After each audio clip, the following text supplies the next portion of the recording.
पर ज्यादा जानकारी के लिए जुड़ रहे हैं हमारे संवाददाता जुबेर कुरैशी। जुबेर जी, आपसे जानना चाहूंगी, लक्ष्मीकांत शर्मा क्योंकि व्यापम घोटाले में फंसते नजर आ रहे हैं, तो क्या लगता है आपको, क्योंकि अब एसटीएफ ने उन्हें पूछताछ के लिए बुलाया है, बयानबाजी के बुलाया है, तो क्या उनकी गिरफ्तारी होगी या वो बचकर निकल जाएंगे? देखिए पारुल, अभी इस बारे में कुच कहा नहीं जा सकता क्योंकि लक्ष्मीकांत शर्मा को ये लगातार एसटीएफ द्वारा नोटिस दिए जा रहे थे बुलाने के लिए 3 नोटिस दिए जा चुके थे। उसके तीसरे नोटिस के बाद आज लक्ष्मीकांत शर्मा एसटीएफ के ऑफिस पहुंचे। करीब अब 1.5 घंटे तक सुधीर शाही ने उनको बाहर बिठाया, जो एडीजी एसटीएफ है उनको मिलने के लिए बेइंतजार कराते रहे। उसके बाद एडीजी एसटीएफ जो है सुधीर शाही उनसे बिना बातचीत किए, बिना पूछताछ किए लंच के लिए चलेगा। अब वो लंच करने के बाद आएंगे, उसके बाद उनसे पूछताछ शुरू होगी। अभी उनसे पूछताछ शुरू नहीं हो पाई है। पारुल जी, कुछ बातचीत हुई हो आपकी लक्ष्मीकांत शर्मा से, तो उनका क्या कहना था इस बारे में? क्या वो इस मामले में फंसते हुए नजर आ रहे हैं या फिर अपने आप को दोषी करार नहीं देना चाहते, अपने आप को आरोपों से बचा रहे हैं? देखिए पारुल, अभी इस बारे में कुछ कहा नहीं जा सकता कि गिरफ्तारी होगी या नहीं होगी, चूंकि ये तो बात की बात है। लेकिन जिस तरह से लक्ष्मीकांत शर्मा वहां आए थे वो पूरी तरह संतुष्ट और मुतमईन नजर आ रहे थे। उनके चेहरे से, उनके हाव भाव से कहीं नहीं लग रहा था कि उनकी आज गिरफ्तारी होगी, चूंकि इससे पहले भी लक्ष्मीकांत शर्मा 2 बार पूछताछ के लिए एसटीएफ के ऑफिस पहुंच चुके हैं और उसके बाद पूछताछ के बाद उनको वापस जाने दिया था। लेकिन आज उनको इसके बाद उनको पूछताछ के लिए लगातार नोटिस दिए गए, एक के बाद एक 3 नोटिस दिए गए। उसके बाद जब नहीं पहुंचे तो एसटीएफ ने उनके ऊपर दबाव बनाया था। उस दबाव के बाद आज लक्ष्मीकांत शर्मा जो पूर्व मंत्री हैं आज एसटीएफ ऑफिस पहुंचे थे, लेकिन अभी उनसे पूछताछ शुरू नहीं हुई। अभी भी वो एसटीएफ के ऑफिस में मौजूद हैं और इंतजार कर रहे हैं एडीजी एसटीएफ के लौटने का। उनके लौटने के बाद उनसे पूछताछ शुरू होगी, फिर उसके बाद ये तय हो पाएगा कि उनकी गिरफ्तारी होती है या नहीं हो पाती है। पारुल जी, क्योंकि लक्ष्मीकांत शर्मा अभी बयान देने के लिए वहां पहुंच चुके हैं, अभी उनसे पूछताछ होगी और वो शिक्षा मंत्री भी रह चुके हैं, पूर्व शिक्षा मंत्री भी रह चुके हैं, तो कहीं ना कहीं शिक्षा से जुड़े हुए और भी मामलों का खुलासा हो सकता है, कहीं ना कहीं और भी आरोप में वो फंस सकते हैं। क्या कहेंगे आप? देखिए पारुल, मैं आपको एक बात बताऊं, जब आज मुख्यमंत्री अपने पूरे दल बल के साथ साउथ अफ्रीका गए हुए हैं, गृह मंत्री मौजूद नहीं है शहर में, वो नेपाल गए हुए हैं, ऐसे में उनको सुधीर शाही ने, एसटीएफ ने उनको पूछताछ के लिए बुलाया, तो कहीं ना कहीं कुछ बात समझ में आ रही है कि कहीं उनकी आज गिरफ्तारी न हो जाए, क्योंकि ये व्यापम घोटाले के सबसे बड़े आरोपी माने जा रहे हैं। संविदा शिक्षा वर्ग 2 और 3 में ये आरोपी हैं। इनके साथ जो इनके ओएसडी हैं ओपी शुक्ला, वो भी आरोपी बनाए गए हैं।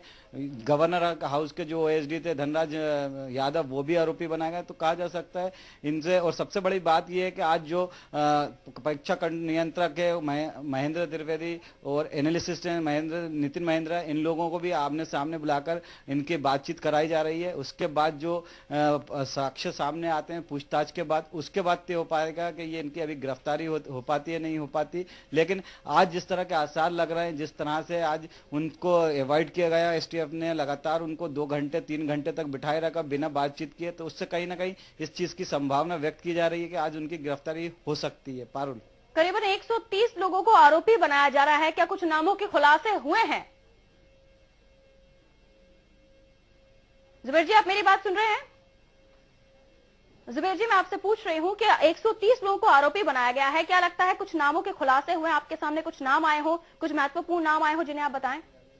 देखिए पारुल, जितने नामों का खुलासा होना था वो हो चुका है। इसमें जितने बड़ी मछली ने करीब करीब वो सब अंदर है। चाहे हम बात पंकज त्रिवेदी की करें, चाहे हम बात करें महेंद्र की बात करें, या फिर अजय सेन की बात करें, ओपी शुक्ला की बात करें, या धनराज यादव की बात करें। अब चूंकि एक इसमें लक्ष्मीकांत शर्मा ऐसे बचे हुए हैं जिनके खिलाफ मामला तो दर्ज है, लेकिन अभी तक एसटीएफ उसको गिरफ्तार नहीं कर पा रही, उनको गिरफ्तार नहीं कर पाई, बार बार पूछताछ करती है और उनको छोड़ देती है। उन पर जिस तरह का दबाव बनाया जाता है, इस बात से साफ जाहिर है कहीं ना कहीं एसटीएफ पे राजनीतिक दबाव है, और इसी राजनीतिक दबाव के चलते लक्ष्मीकांत शर्मा को बुलाया जाता है, पूछताछ की जाती है और छोड़ दिया जाता है। जबकि इसी मामले में जो दूसरे आरोपी हैं, चाहे हम बात पंकज द्विवेदी की करें, नितिन महेंद्र की करें, या अजय सेन की करें, या ओपी शुक्ला की बात करें, या धनराज यादव की बात करें, जितने भी आरोपी आए उनको एसटीएफ ने अलग अलग मामलों में गिरफ्तार किया। आपको पता, धनराज यादव जो गवर्नर के ओएसडी थे, वो आए थे, वो अपनी अग्रिम जमानत लेके आए थे बिल्कुल, और खुद पहुंचे थे, लेकिन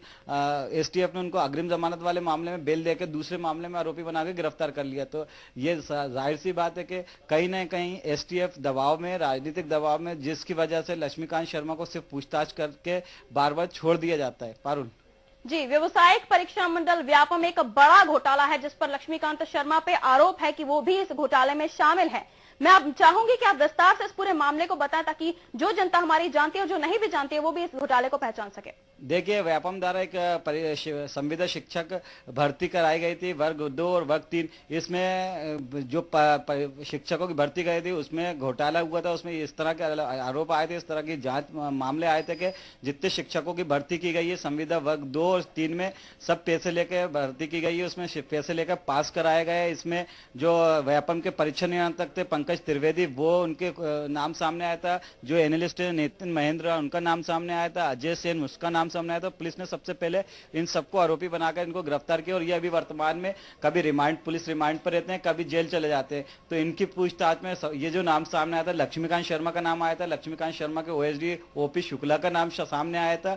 ये करीब, आप इसको घोटाला नहीं, इसको महाघोटाला कह सकते हैं। ये करोड़ों अरबों रुपए का घोटाला है। और इसके बाद जब एसटीएफ ने इसकी जो जांच शुरू की, बिंदुवार जांच की, तो एक के बाद एक राज खुलते रहे, एक के बाद एक राज होते रहे और कई नेता अधिकारी इस में उनके जिन्होंने ये फर्जीवाड़ा किया तो उनके नाम सामने आते रहे और उसको एसटीएफ एक के बाद गिरफ्तारी करती रही। आपको एक बता दूंगा, एक सुधीर शर्मा जो खनिज माफिया है, खनन माफिया कहलाते हैं, कारोबारी कहलाते हैं, उनका भी नाम इस घोटाले में शामिल है। लेकिन एसटीएफ उनको भी लगातार छूट दी हुई है, उनको भी पूछताछ के लिए बुलाती है और उनको गिरफ्तार नहीं करती है। पारुल जी, मैं आपसे ये जानना चाहूंगी क्योंकि अभी विधानसभा चुनाव जो हुए थे वहां सिरोंज से उन्होंने चुनाव लड़ा था लक्ष्मीकांत शर्मा ने, लेकिन वो कहीं वहां से हार गए थे।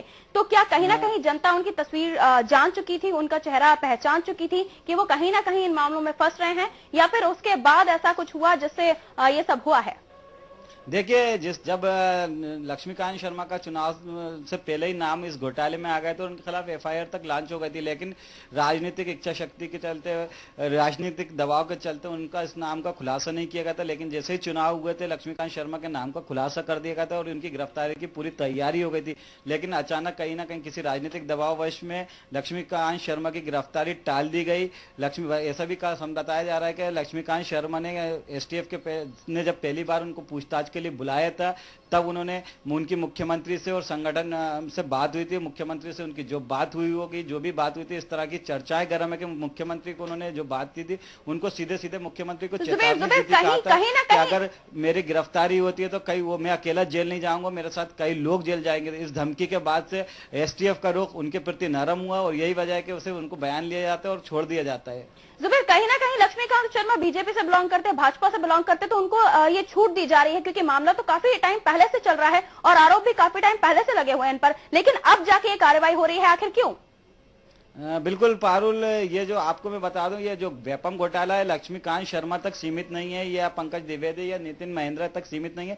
इस ये घोटाले के तार दूर दूर तक जुड़े हुए हैं और जो तार का सिरा है वो एक ऐसी जगह है जहां पर सब जाकर, चाहे एसटीएफ हो चाहे दूसरे अधिकारी हो, वहां जाकर नतमस्तक हो जाते हैं। यही कारण है कि लगातार कांग्रेस इस मामले की सीबीआई जांच की मांग उठाती रही है, लेकिन प्रदेश सरकार इस मामले की सीबीआई जांच से कतराती रही है। अगर इस मामले की सीबीआई जांच होती है तो कई बड़ी मछली हैं जो इस घोटाले में शामिल है, कई बड़े नामों का खुलासा हो सकता है जो इस घोटाले में शामिल हैं। पारुल जी जुबेर, बिल्कुल लगता तो यही है कि लक्ष्मीकांत शर्मा के बयानबाजी के बाद अब हो सकता है कई और खुलासे हों। यहां रुकते हैं छोटे से ब्रेक के लिए, जल्द हाजिर होंगे।